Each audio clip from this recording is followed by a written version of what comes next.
Tabang Ilonggo. Please subscribe. Tunay na kaibigan daw ni US President Trump, si Duterte. Sino ba talaga ang tunay na kaibigan? Mga kababayan. Ayan, nakikita nyo yan? Yan. Yung katabi ni US President. Bata pa si US President niya, no? Kita nyo yan? Si First Lady yan, ni Imelda Marcos. Ayan, katabi niya. Ayan talaga ang tunay na magkaibigan. Mula noon hanggang ngayon. Madidilis. Anong pinagsasabi niyong kaibigan? Si PBBM hindi kaibigan. Anong pinagsasabi ninyo? Ayan kitang-kita naman May photo ba dyan? May picture ba si Duterte? Na ganyang picture? Meron ba siya niyan? Wala sila niyan. Oy mga didilis. Anong pinagsasabi ninyo? Para lang talaga may ma-fake news kayo, no? Grabe talaga ito mga kababayan na puro talaga ka-fake news na lang talaga ang ginagawa ng mga didilis ngayon. Wala na ba? Naghihirap na siguro itong mga didilis na ito, no? Ito pa. Ang good news. Bad news naman sa mga didilis. Alam niyo kung bakit? Eto. PBBM. Tinawagan ni US President Trump. Naku mga kababayan. Manggagalaitin na naman mga didilis niyan. Tinawagan Nagtawagan sila sa telepono. Mga didilis. Ano masasabi nyo? Ayan. Ay kita nyo? Tawagan ni PBBM yan. Tsaka ni US President. Mga didiles, anong masasabi nyo dyan? At hindi lang yan mga kababayan Meron din tayong natanggap na balita na may donation. Mahigit 1 million US dollar ang ibinigay ng Amerika dito sa Pilipinas. Tulong para sa mga nasalanta ng bagyo. Mga kababayan.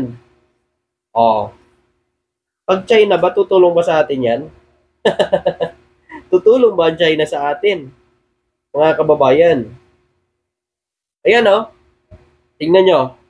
1 million US dollar donasyon ng US sa Pinas. Para yan sa mga nasalanta ng bagyo. Mga didilis. China ba? Mayroon ba tayong natatanggap ngayon? Tulong? Uripot po ang China. Mga kababayan. Never ho tayong makakatanggap dyan ng tulong. Nung panahon nga ni Duterte, China ba may ginagawang tulong para sa atin nung panahon ni Duterte? Kalamidad. Wala, di ba? Pero ang Amerika, talagang tumutulong na yan. Mula noon pa hanggang ngayon. Tapos, sisisihin nyo pa yung Amerika sa bagyo. Sabi naman daw nila dito mga kababayan, meron naman nag-post. Eto, sabi nila daw, estado na daw ang Amerika. Sila pala ang may kagagawan. Ang malakas na bagyong sumasalanta ngayon sa Pilipinas ay hindi natural, kundi ito'y may gumagawa daw. So Amerika yung pinagbibintangan. Gagawin ng Amerika yan, mga kababayan. Ibig sabihin, yung nangyari sa China, ganun din. Yung nangyari sa Spain, ganun din. Kagagawan din ng US yun. Mga didiles. Ibig sabihin, gumagawa na ng bagyo ang US, mga kababayan. Pwede ba yun? Mga didiles. Grabe, ang talino talaga ng mga didiles, mga kababayan. Basta may paninira sa gobyerno, para sirain talaga si PBBM at ang Amerika. Ang talino po ng mga didilis, mga kababayan. Ang galing nila gumawa ng kwento. Kwentong barbero. Dapat po, bago nyo bitawan yung mga ganyan yung salita, para maniwala ho ang mga Pilipino, may patunay ho kayo. Meron ho kayong ebidensya na ganun niyang ginagawa. Pero wala ho kayong pinapakita. Nag-post lang kayo ng ganyan kasi ang bunganga po, pwede ho yan. Gumawa lang ng issue eh. 'Di ba? Gumawa lang ng issue para lang siraan ho ang Pilipinas at ang Amerika. Oh, siyempre kagagawan niya ng mga pro-China. Kasi gusto kasi ng mga gusto nila sa China. Kasi siguro mga kababayan, nakikinabang ho sila sa China. 'Di ba nga? Ah, sinabi nga ni ni Senador JB Ejercito, 'di ba? Na merong mga vlogger dito na pro-China na binabayaran ng sa China. Oh, baka isa sila doon, mga kababayan, yung nagsabi niyan. Oh, kasi pero inyo sasabihin niya yung gumagawa daw ng bagyo.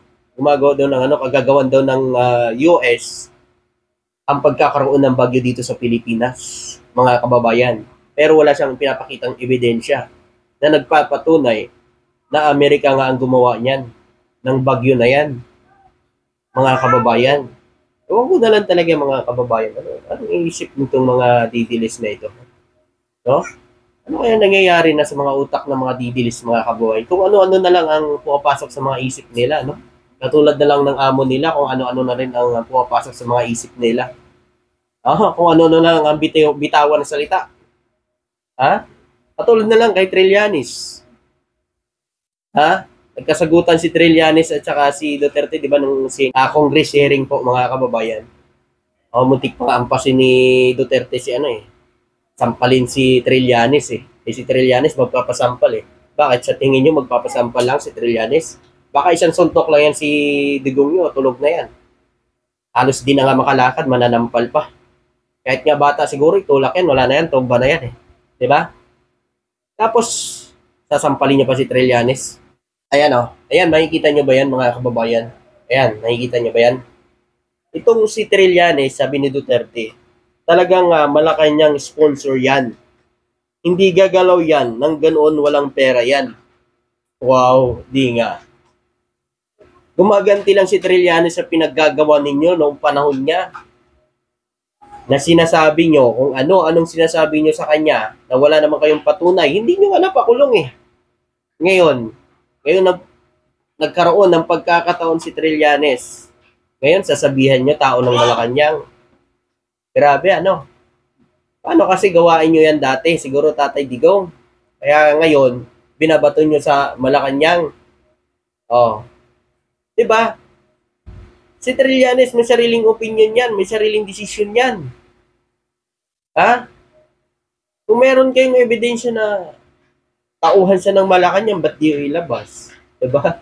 Ano na naman yan? Chismis. Kasi si PBBM, mga kababayan, hindi nangingialam dyan.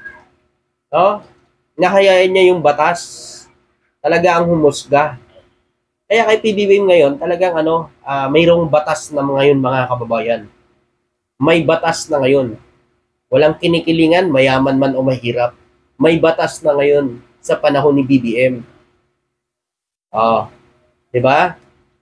Sabi niya pa dito, nagtataka ako bakit ang Malacanang ginagawa. Wala namang kaming kasalanan sa kanila. Hindi naman ako nag-aatake kay President, pero alam ko si Trillanes nagtatrabaho kay President Marcos. Ang lupit, Sabay kambyo, Hindi daw tinitirada niya si PBBM.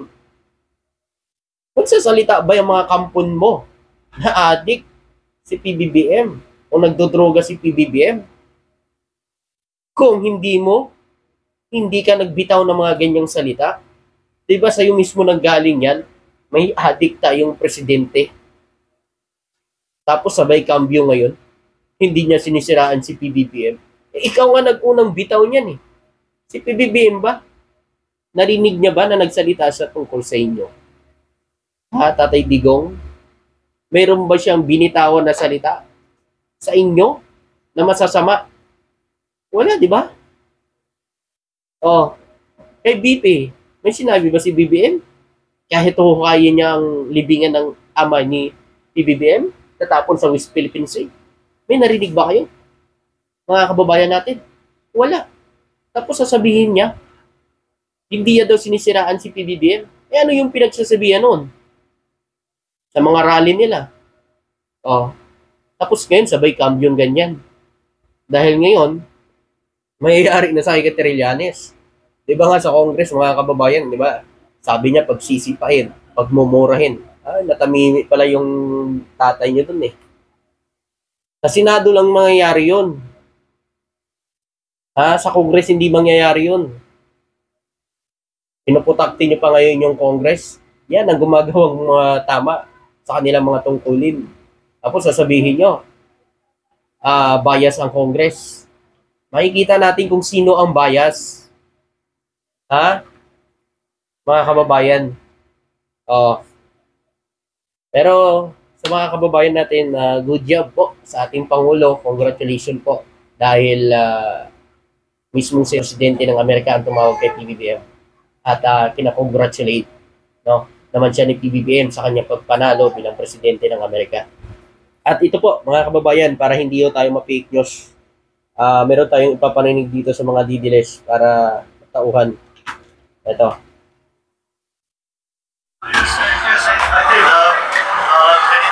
Kaya na-delay itong nakatuletos because I was able to schedule a phone call to President-elect Donald Trump. Nakausap ko siya kanina umaga at naaalala naman siya ang Pilipinas. Ang kaibigan niya talaga Maduro. Kinalam nila niya yung Maduro. Narinig nyo, ang kaibigan niya talaga ang nanay ni PBBM. Narinig nyo yun? Narinig nyo? Si First Lady Imelda Marcos. Kasi nga, nakita nyo ang picture na yan, no? Ayan. Tuloy natin. Si Melda, isa na sa group, pinapakita na siya. Tapos patuloy namin pinag-usapan ang samahan, the alliance between the United States and the Philippines. I expressed to him our continuing desire to strengthen that relationship between our two countries, which is a relationship that is as deep as can possibly be, because it has been for a very long time. I also reminded the President that ang mga Pilipino sa overwhelmingly naging pinopilit sa Ayan, narinig nyo? Mga kababayan. Lalo pong palalakasin ang alyansa ng Pilipinas at Amerika. Naku, iyak na naman mga didilis dyan. Sige po, maraming salamat at magandang araw po. Thank you.